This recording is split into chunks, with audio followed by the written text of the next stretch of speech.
Welcome to ACORE Power Perspectives, a new video series with leaders throughout the clean energy ecosystem. These are the folks shaping our industry and our nation's future, and it's time you got to know them better. In this show, we're pulling back the curtain. We're finding out what makes people tick, learning what they do, how they got there, and what keeps them up at night. Their most candid views and honest perspectives. I'm your host, Alex Hobson. I lead ACORE's communications team and have been working in renewables for almost a decade. But before this, I was a TV reporter covering some of the biggest news stories in the state of Florida. I've always been interested in the details, understanding the what and why, and I'm bringing my curiosity to this new series. In this episode, I speak with Invest in Our Future's Executive Director, Peter Colavito, about how his philanthropic organization is helping ensure that the growing clean energy sector benefits all Americans. This is ACORE Power Perspectives.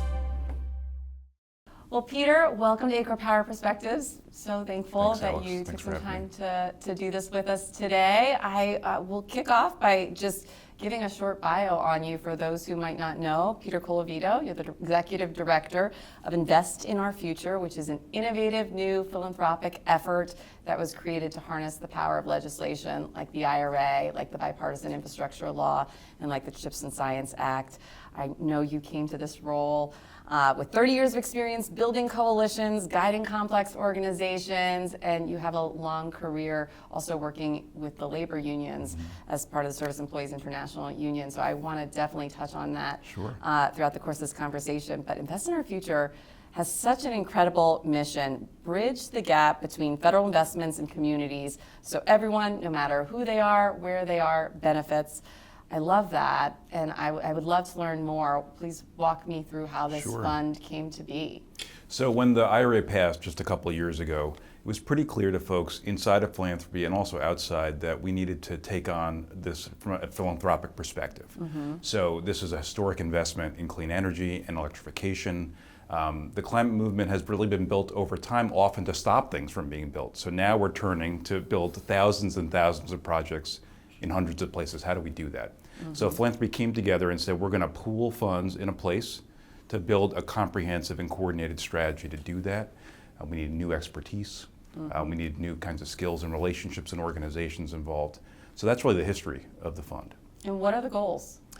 We have a few major goals in this space. So one is to provide the technical assistance and the capacity building for organizations that really want to see clean energy projects get built across the United States. The law is fairly complicated, the laws that you referenced. There are more than 120 programs involved. So making sure that folks throughout the country know how to access those programs, how to apply for them, was absolutely a part of the early days of IOF. And then we know that there are real barriers for companies that are trying to build these projects. So in some cases there might be siting and permitting barriers, and we'll talk about that throughout the course of the conversation. In other cases, people are trying to find the workforce they need. You mentioned my time in the labor movement. People are also looking for ways to build that new workforce of the future. So there are all sorts of obstacles to jump over often if you want to seriously build clean energy projects in communities. When you say obstacles, I'm sure a lot of folks listening to this today have encountered some of them, and navigating the federal funding complex can be really hard, especially for those who have never done it before. How does IOF assist with that, and how could somebody actually approach you to get that assistance? It's a great question, and one of the exciting things about the law is there are so many different stakeholders that are involved. So for example, we've supported grantees who have provided assistance to local governments. So you and I think of, well, local government must know how to do this, but local governments are often very small. They have a handful of staff, maybe no staff that have worked on clean energy before. How do they access that information? How do they learn from other folks who've done this before? We need organizations that both work deeply in communities, and we funded those, or span as networks across the country to provide the kind of technical assistance, identification of best practices. There are also nonprofit organizations that might want to work with companies in your network to build projects. So a house of worship or a school or a library wants to put solar and storage. How do they do that? How do they come to understand that? They're probably not going to figure that out on their own. So you need that kind of network of support and best practices to help those folks do it. And speaking of network, you guys have an impressive list of partner philanthropic organizations that you work with. I know Breakthrough Energy is on there, Hewlett, MacArthur, Rockefeller. Yes. How do you collaborate between the two of them? How do you, not two of them, all of them, how do you collaborate between all of them and build consensus? It's a great question, and you're right, there's a pretty wide range of organizations that have been involved. Some are very clean energy focused or environmentally focused. Others are multi-issue organizations who see the economic potential of this law, and they care about the ability to distribute these resources and the benefits and the prosperity equitably.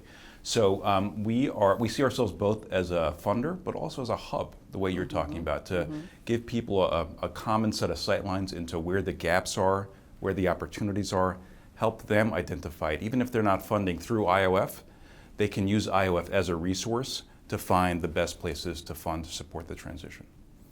Now, I counted, I think, you can correct me, I think about 40 grantees on the website. They have incredibly diverse portfolios. So I guess, what are you looking for? What are you looking for when you guys make these decisions? We need to update the website because There's now more. it's more than 70. Oh, wow, yes. Yeah, and we want to keep growing, obviously, and find the new folks who are emerging in the space. Again, I named some of the priorities before. We look for folks who can have impact at the community level. So we're not looking for additional policy advocacy or new tools necessarily at the state house level or the federal level.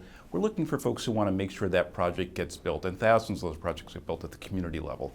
So we want to see, do you have a history of impact? Do you have a history of doing this? Do you have a network of organizations or governments or private companies that you're already in touch with that you can help bring together to make these projects real on the ground? So that's to us the number one thing to look for, the kind of history and potential for impact at that level. I love that, the impact. We came to know you as an organization through ACORE's Accelerate Membership Program, which, for those who don't know, is a program that was designed to build opportunities for women and minority-led companies.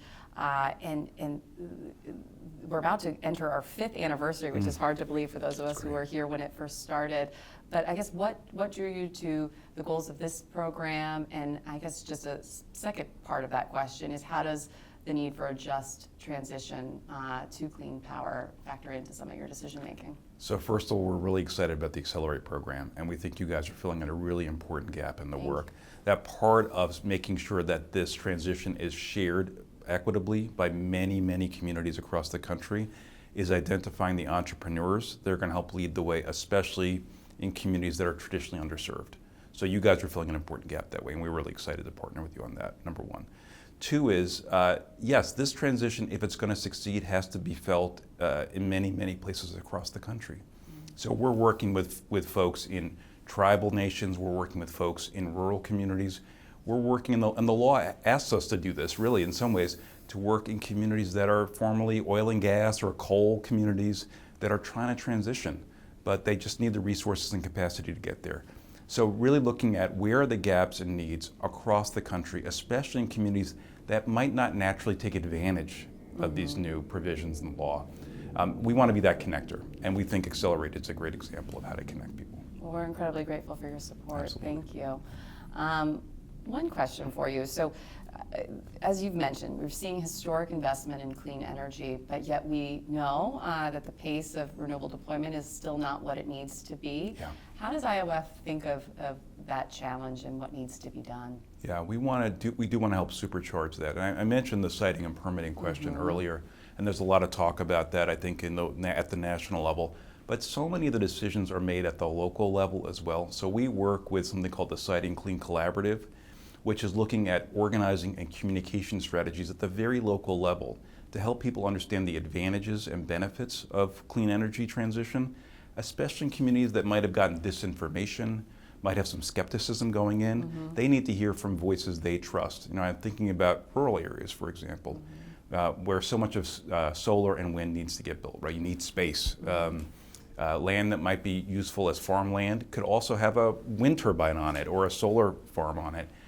We're helping folks at that level understand how they can benefit from these new energy sources themselves, build their tax base, build the base of jobs in their community, and do it with the help of the federal government, which they don't always view as a partner, but in this case can really help them transition.